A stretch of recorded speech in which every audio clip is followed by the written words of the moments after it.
And Black Lives Matter is one version of that, fighting specifically against police terrorism and state-sanctioned violence against Black people.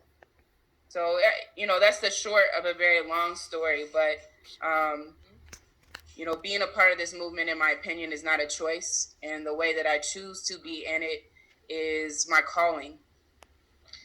Thank you. And thank you for your calling, because you have prepared yourself well for this work. And I really appreciate that you have given that background. Can you give us some idea about what work you are doing right now in this immediate movement, and what are the institutional barriers you're currently facing? This is what we want you to really speak to now.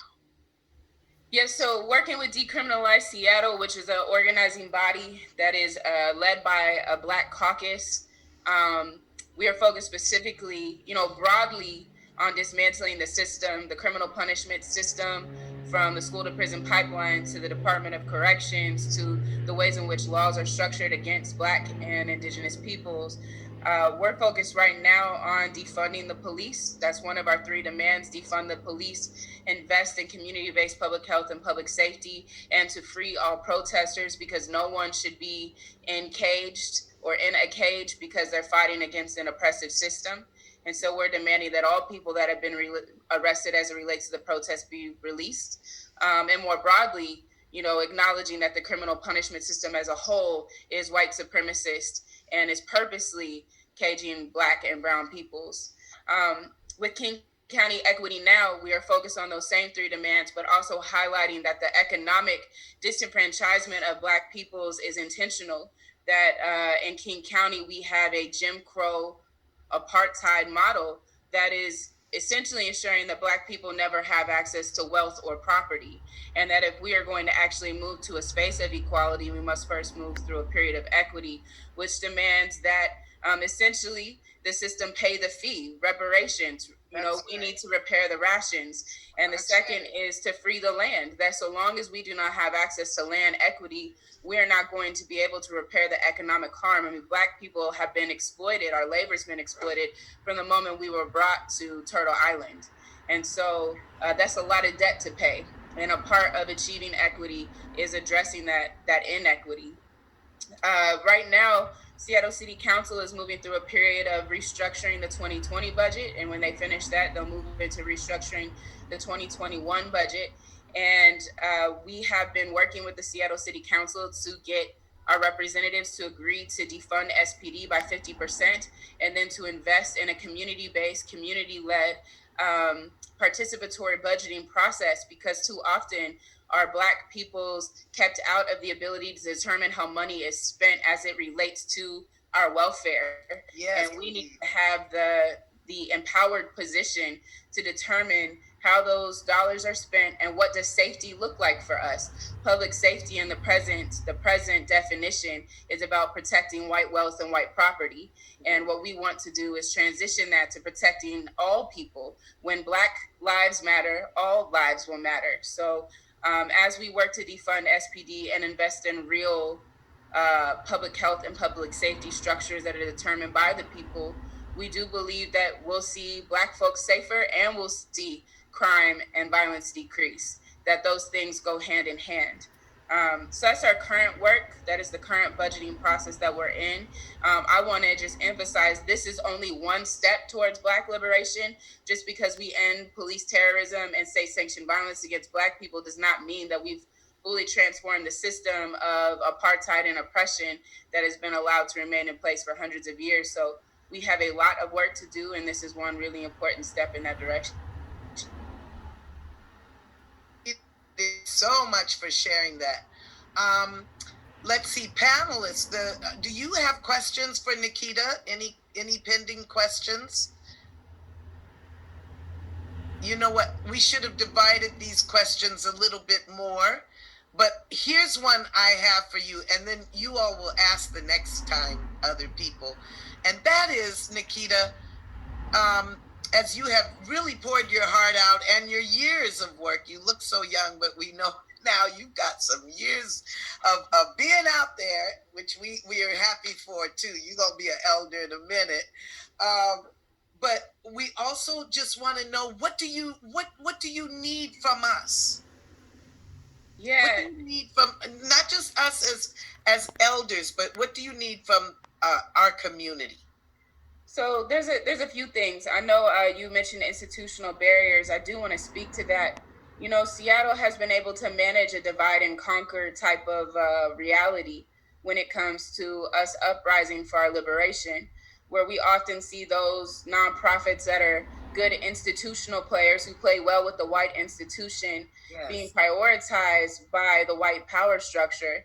And I think as Black peoples, we really have got to peep that game. We have to be disrupting that game and actively attaching ourselves to Black led movements in Black community, because our real power comes from our ability to build community power. When we, the people, have the power structure actually has to deal with us, all of us, as Yes. opposed to being able to pull off a few of us, get us in closed backdoor meetings and have these discussions and make deals, which often do not serve the whole of us.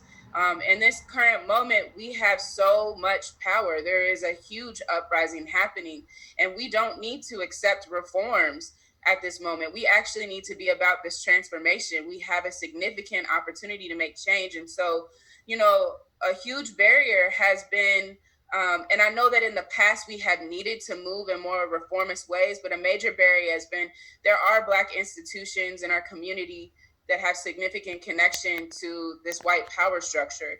And we really need those institutions to see how the white power structure uses that, actively push back against it, ask questions like, why are these people not in the room with us? Why is this person not at the table? Why are we not actually taking seriously defunding the police and be pushing for the doors to be open, the windows to be open, accountability and transparency? And we need to be able to do that so we can trust each other, because right now when those backdoor meetings happen, it means that Black people struggle to trust each other because we don't know what's happening in those conversations. And so we need to be building the trust with one another so that those backdoor conversations cannot divide and conquer us. I think the other thing that's been a struggle, and I'll just be transparent, I actually didn't know that Chief Best was going to be on this call. So I'm just going to put that out there. I think it is a challenge when the city of Seattle has a Black woman as the police chief over a very white institution that is doing harm to Black people. And I see the city using our Black faces against each other, and using it to be unaccountable for the brutality that it's inflicting upon protesters currently and Black communities, both historically and presently. And it makes doing this work of transforming the system a challenge when we as Black people are not honest about what it means to have a Black woman's face as the front of a brutal, mostly white police force. And I have seen a lot of division in our community about that and the impact that it has, especially on young protesters in the streets who are being gassed, who are having rubber bullets shot at them, who are having narratives about them being told from the mass media that are untrue. It really hurts our movement. And so I did not know Chief Best was going to be on here. So I will transparently say I do feel a little uncomfortable, as she is the head of the police force that we're actively working to defund, and have felt personally as a Black person unseen in this process and uncared for. I appreciate that comment, and I think that I'm so aware that all people have a place and an opinion and a way to express themselves, and that this is a place to do that is so powerful. So if I want to sit that with that discomfort you have. I also that Carmen Best is hearing that in the spirit of Ubuntu, as we spoke of how we are trying to really work as one people. We have many roles we play, and yes, there will be roles that come into conflict. As we continue this conversation, I really respect your candor and your transparency, and hope you'll stay with us as we continue the conversation. Um, And let's go back to the elders for just a moment. Do you have any final questions to ask or to comment with Nikita? I wanted to ask one question, Nikita, and thank you for joining us, love. Do you have any upcoming actions that the community can join in? Yeah, so this week in particular, there are 2 dates coming up, Tuesday and Friday, where the Seattle City Council will be making big decisions about the budget. If people follow Decriminalize Seattle either on Facebook or on Instagram, King County Equity Now on Facebook or Instagram, the details of how to join in on those will be posted online. Sometimes things are moving and shifting a little bit, so it's hard too far in advance to say. But I really encourage those who can to hop on. I mean, the nice thing right now about this really hard moment in COVID is the Seattle City Council meetings are now being put out live and people can make public comment over Zoom, which means you don't need to travel downtown. You can literally get on that call, sign up for public comment and participate. So it has opened the door for people. And I really encourage those who have had either negative experiences with the police as it relates to their safety or public health to get on and share that experience, and to share other organizations in our community, Black-led organizations that we know right now are doing the work of public health and public safety, that when this defund dollars come through, those are the organizations we should be scaling up and supporting. If people would make public comment about that or email their council members about those organizations, it would allow us to know even more clearly who on the front lines is doing the work of keeping our communities safe, who should be receiving the dollars and opportunity to scale up that work to serve Black, Indigenous, people of color specifically, but all of our community as a whole. That is so helpful to make that comment, because you're talking also about cultivating the voice in our community, which we need to be at many tables and expressing our needs and our concerns as citizens. So thank you for that, and you're a great example of that as well. Dr. Hardiman? Yeah, Nikia, I had a question, please. You said something. You said something about there are times when you do not feel heard or seen, and as an elder, and I'll claim elder. I feel like it's my duty at this point in my life to listen and to understand, listen, understand, and support. That's what I can do right now in my life, in my stage. And so I was wondering if you could tell me a time when you felt heard and seen in this movement. So that gives me something that in my head I could help build upon. Is that possible? Yeah, it might help if I describe the reverse. I think the struggle is, as a young Black queer woman activist, it is very easy for those who have class privilege to discredit the work that we do in the streets, to say that marching or protesting or even sometimes shutting down council chambers is not the real work. And to also infer that because we're young, we don't understand how policy or advocacy or the law works. Now, I have a law degree. I have a license to practice law, and all too often have people in power, not just white folks, but also other Black and brown folks, discredited my understanding of how the legal system works, because I also contribute in the streets in an agitation form. And it is my belief that systems of power and privilege do not simply concede to our demands without a show of power. And we have to be agitating and disrupting while simultaneously doing the key policy and legislative work. All of those things have to happen at once. We have to have a diversity of tactics. And so it is very hard when sometimes, we hear from Black pastors or Black is wrong. But the truth of the matter is, our movement would not be where it's at if young people were not holding it down in the streets.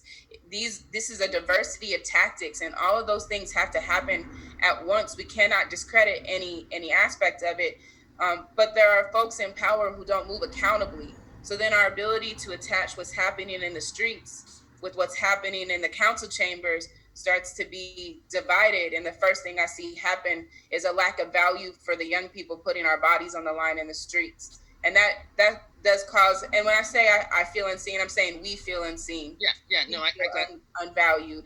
And it would be helpful if more of our elders would speak out from their life experience about the value of knowing that agitation coupled with knowledge and strong political analysis and accountability, all those things, the diversity of tactics, is a show of power. And it's actually what helps move things forward in the long run. That's what we learned from history. Yes. We really need the elders to speak affirmatively to the diversity of tactics and the value of how what's happening in the streets ties to what will happen in the council chambers. Beautifully stated. Thank you. And I want to keep time, and so we're going to move on. And you'll stay with us, but I just want to ask one transition question to the elders, and that is about this idea of the question was posed around divide and conquer, but I think Nikita was talking about that as a frustration, things that are happening out there, divide and conquer, how this has been used to divide Black people in the past. You would think by now we have gotten some system of dealing with it. In what ways has this kind of impacted some of you, if you can speak on it before we bring our next guest? Maybe one of you would like to speak on that. Yes, Delbert. First of all, thank you so much. First thing, Nikita, I want to say, I see you. I see you. I see you. And I think that's so important for me to say that as an elder, because there are a lot of times we feel so alone in this work because it's so heavy. And you said a lot, so I want to speak to what Dr. Arunga talked about. And a lot of you know that I do a lot of work around the enslavement period, right? And we start talking about divide and conquer. There's this letter called the Willie Lynch letter, and there's some discussion on whether it's true or false and whether it's authentic. To me, it doesn't matter. The question becomes, how do we as a people understand that when I show up, I'm showing up for the community, the family, and the elders? And so what I've learned, and not so much divide and conquer, and from the standpoint of the enslavement, I'll speak to my own experience about what I teach. I've had a very difficult time getting my own people to understand and embrace the educational literacy that I'm bringing, because we have been so conditioned, right? And so what I've learned, what's so important for me, is to stick with my values, speak truth to power, and then the goal is that I become an example for those that are aligned with my values. We'll do this here. But here's the piece that's sometimes so painful. There's some people that may never align with that, and I've got to learn to be okay and love them from afar, but not allow that energy to keep me from my primary focus. So I want to commend you for staying like this, and understand that as you go, you may have to weave a little bit here and there, but just stay true to your vision and purpose. Indeed. Thank you. Well, let's move forward and bring in another guest at this time and continue to think about what has been said and growing on that. I think we have Chief Carmen Best with us, and I'd like to welcome you to our circle. Thank you. And if I can start my video here. Thank you for having me. Yes, I appreciate that. I'm very glad to be here. I was invited this afternoon, and always glad to participate in any way that I can, and certainly to listen to the perspectives that are being brought forward by everyone. I have to, just say that I really want to hear what people have to say, and I'm comfortable with my presence, because the one thing I think we all have is we have a shared history going back through the generations that really should unite us in very strong ways. I know for me personally, I am the police chief, but that was not an easy road to get to. And it wasn't, if it wasn't for a lot of our community coming forward and stepping up, I wouldn't have the job. So even in the current position that I'm in, I recognize that there are issues with gender and race issues that we all have to address and deal with. And I have been doing that for a lifetime. My family has been here, some of you know this already, but for 5 generations in the Pacific Northwest. So this is home to me. My uncle used to be the president of the NAACP and of the Urban League in Tacoma. And we have had a long history in our family of really putting forward and working hard on issues surrounding the African American community. And while it's true that I work for an institution that is predominantly white, I have worked very hard to make sure that we have diversity and much more diversity in that institution so that people can help make a change and difference from the inside. So and I think that's very, very important. We have wonderful people who are working really hard trying to do the right thing. And I think we have more in common than we do different, trying to move things forward and advance the needs of all communities, but certainly people of color and specifically Black people in the city. Indeed, and you're very right that everyone plays a role, and certainly you put in your years just to be a chief of police, and I'm so grateful that you have acknowledged that even your getting that job really was a galvanization of community, the elders that Isaiah talks about, the grandmothers and the community people who really came together and had a beautiful vision of what would it be like to have a Black woman police chief. So with that, I'd like to ask you, tell us a little bit about the role you have played, and please don't assume that we know. I'd like to hear from your lived experience, the role you have played in wanting to end. What has been your effort in ending Black violence against, or say police violence against Black lives? Should I say that again? No, I just want to make sure I was unmuted. There we go. Somebody handled it for me. Yeah, let me start off by saying this. Coming into the job, even though I've been on the department for some time, I felt an extreme sense of responsibility because people pushed so hard and had for me to make a difference. And so really, I've been working to bring in more diversity, particularly more Black people.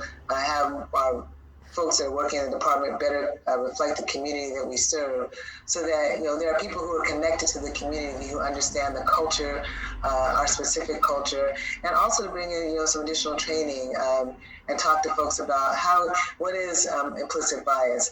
We all took the whole command team through undoing institutional racism, so they can really talk. These are serious issues for us as a community, and sometimes people, particularly people in our organization, don't get it. So working hard to make sure that we do that education piece as well. And then connecting with our community stakeholders when we can to make sure that, we're supporting them in their role. I don't want to see people locked up. We already have a problem with that. So as much as we can partner with people, not partner with, I won't say that, I won't put them out, but just so we can provide information so they can help reach out to young people who might need it. We want to be able to do that and to be able to help it along. And I worked really hard at a number of programs that provide us with engagement with the community and not being us versus them, but really us all together. And I think that's very important. Oh, it's very important. Indeed. Isaiah, I think you have the next question. I do. And hello, Chief Best. Thank you for joining Hi, us. there. One of the questions is, we want to know what was it that made you desire to get into this work, knowing how difficult it was going to be? Let me say that I look at a lot of our Black firsts, as I did our first Black president. And we were all so grateful and so joyous of that moment. But then I also recognized and understood that this was a Black man going into a system that was what it was. How difficult has it been for you to go into a system that is set in the way it's set, already negative for us as Black people? and me especially as a Black man. But Yeah. what drove you? What were your desires to get into this field? And then that follow-up question. Yeah, well, let's just start by saying we recognize that the systems are all, have a lot of disparity to Black people. Just not just criminal justice, but so many systems in every place that we are. And I recognize that going in. I recognize some of the uphill challenges, but I also truly believe, I still believe that at the head you can make a difference.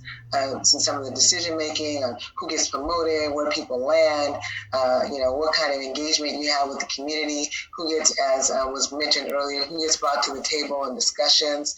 All those things are important.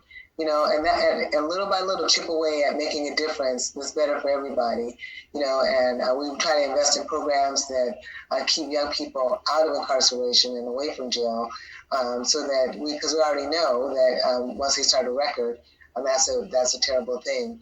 And the only time I would ever support, anything different than that is just for the safety of somebody, to make sure that they're not being harmed in some kind of way. So I knew it was going to be a challenge coming into it. There were no doubts. I've had my own challenges personally, but I also feel like there's a way to make a difference and make things better as well. And if you don't step up and do it, somebody's going to be here doing it. I like that person to be someone who actually has a care and commitment for the community.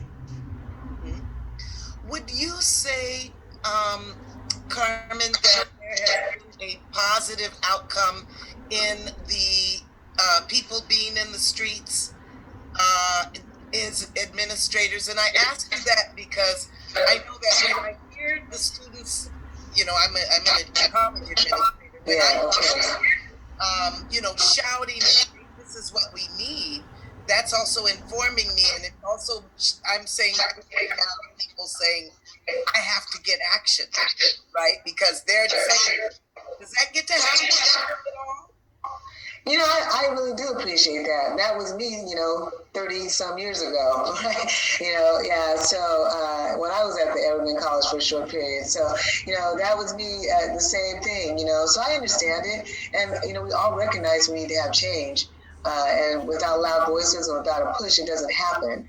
So, I absolutely appreciate that and wholeheartedly respect that. My daughter was out there, and so was my son-in-law and my nephew and others out there, the same as everybody else, protesting for, change and equity and justice.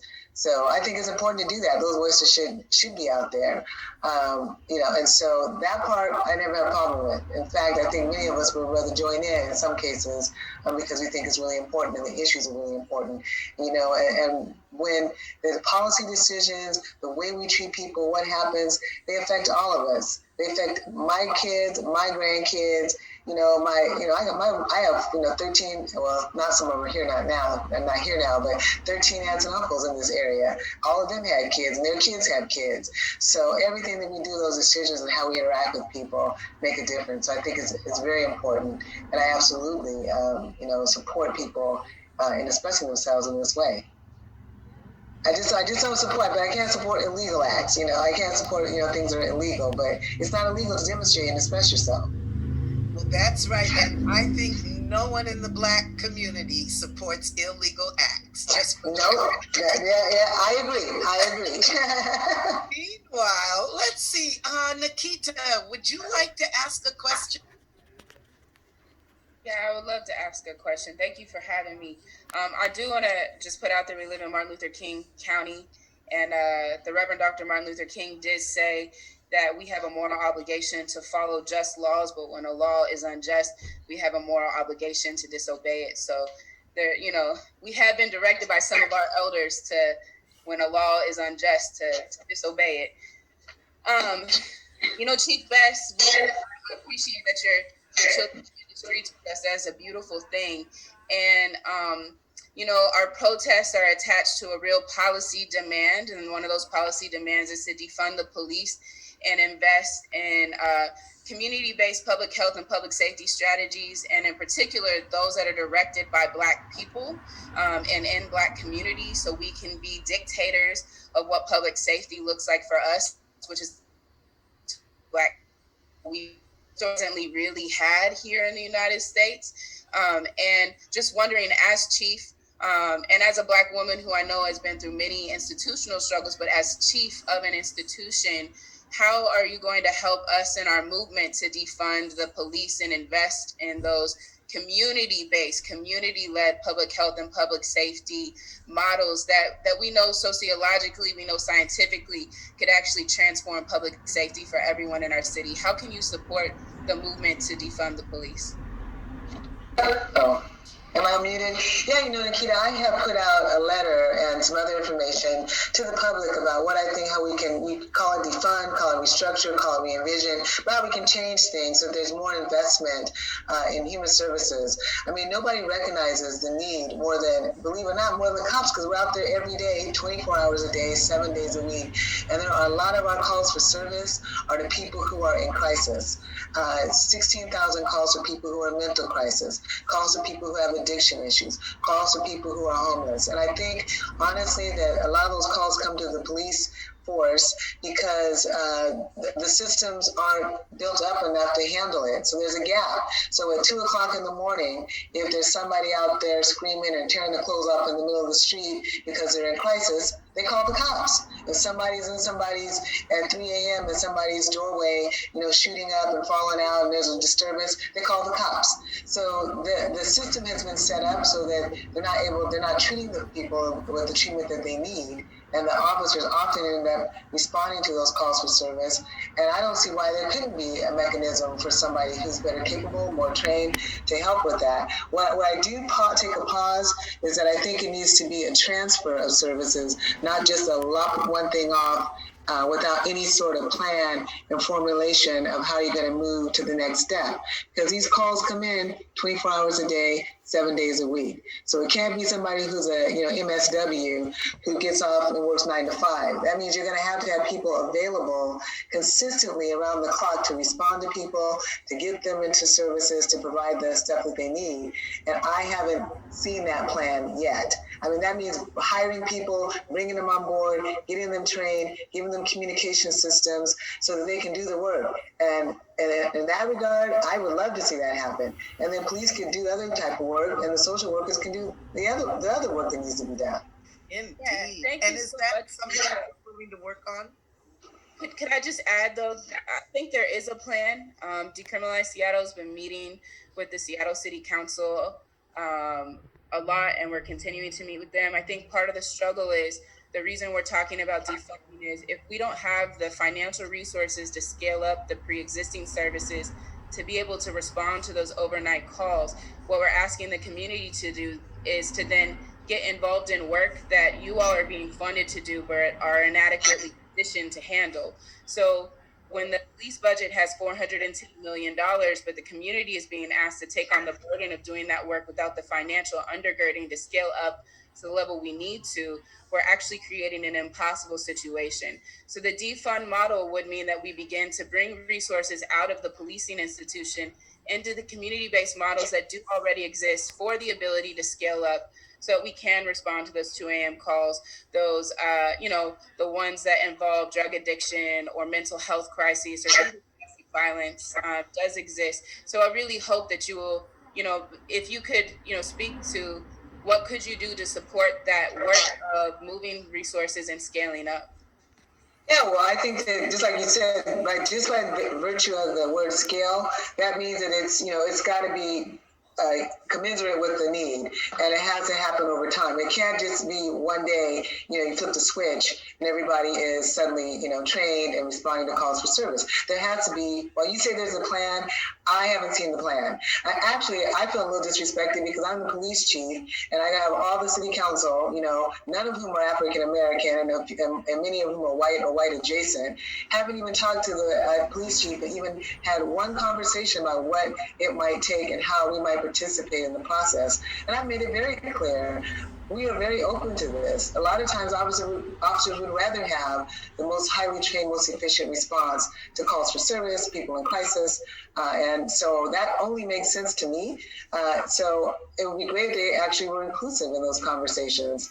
And rather than having them behind closed doors. I mean, we have 7 people, to my knowledge, that are really in the just people of color, but everybody in the community, 750,000 in the city. So they have a responsibility. Not you, not your other organizations, because they're going to push their own agenda as they should. But the council has a responsibility to be inclusive, to have those discussions, to be thoughtful, to figure out how they can move into another era and evolve without it negatively impacting other folks. I mean, they shouldn't throw the baby out with the bathwater. They should be thoughtful and evidence-based and look at how they can actually make a real difference in our community. I know that you come to it with your full heart and full attention and full belief. I don't know. I question the electors and the politicians, what their motives are. And I always have and I always will. Well, I'm going to hand this over to Dr. Hardiman, who I think has a question, but you are bringing up some of the structural barriers that even you face, which we often don't think about. And so, Dr. Hardiman, do you have a question follow-up for that? I do have a question. I'm really appreciating this dialogue. I'm learning a lot of things. And just the side thing is that, and I'm seeing that people are putting on the chat thing ideas for other plans, places where people have in fact actually been doing that. So I think that's good, because I think the models can be given to you, Captain Best, because I think the research that these young people are doing is really impeccable. So I'm sure they have models. But this is my question. As a person who was the head of a higher education, a white college, as a African American woman with a very, very white college, the only way that I survived was by having my posse, having my circle of advice, my sister circles. And I see with the young activists, when Nikita talks, she says, don't talk, it's not see me, it's see us. So they have power in that collectivity. And I'm wondering, who is your, I mean, I don't, you don't have to give names, but do you have a posse? Do you have a sister circle that is going, that supports you in walking in your word, walking in your covenant that your family has demanded that you do for that all of you do for 5 generations? I'm just curious, do you have a sister circle? Yeah, I have a lot of people that I rely on and talk to just to help out, to bounce the ideas off of, to keep me on track.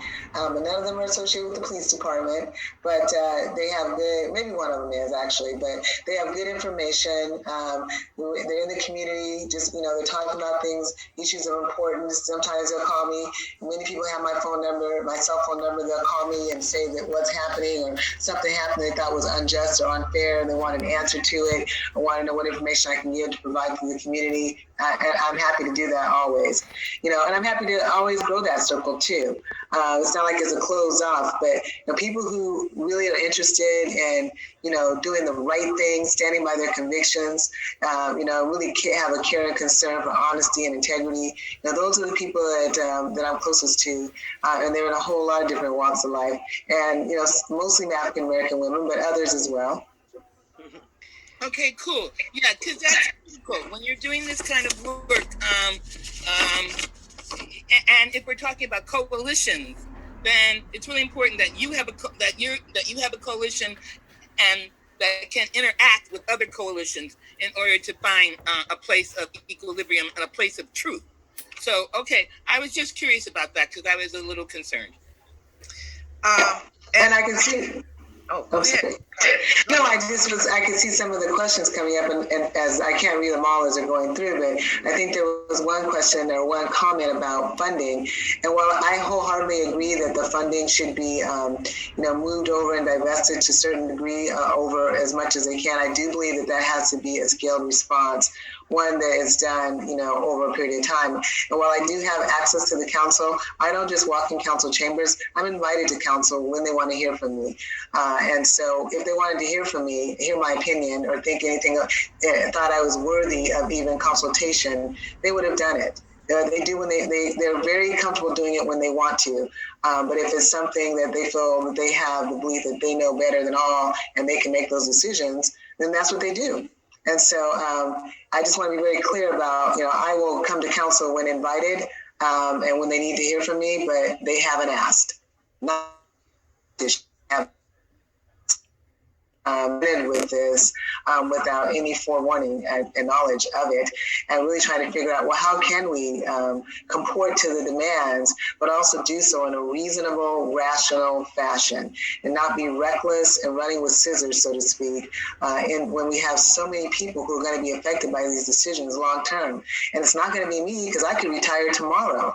I've been here almost 30 years. So the care that I have is for the future generations on how these things can work and work out to the best for everybody who's involved. Indeed. Now, I did see a question in the chat, and by the way, I should say Chief Best, but I just thought I'd venture out to say Carmen, so you would feel at level. You That's know? fine. That is my home. But the question is, would you be willing to commit to be in a sister circle with Black women? To a specific sister circle? It doesn't say one in particular, but I think one that we can make sure is welcoming to you, and one that would have a intention that that you're also in line with. Yes, certainly. I'm always open to talk to people and always to listen too. I find I do a lot better when I'm just listening to people and what they have in mind. So absolutely. Okay, and I see Isaiah has a question. I did. I just wanted to say, Chief Best, as we get ready to transition over to the next person, is there something that you need? You told us about some of your systematic barriers. Is there something that you would ask from the community that could assist you better in doing the work that you do? Oh, thank you for that, Isaiah. One of the things that's really important is that people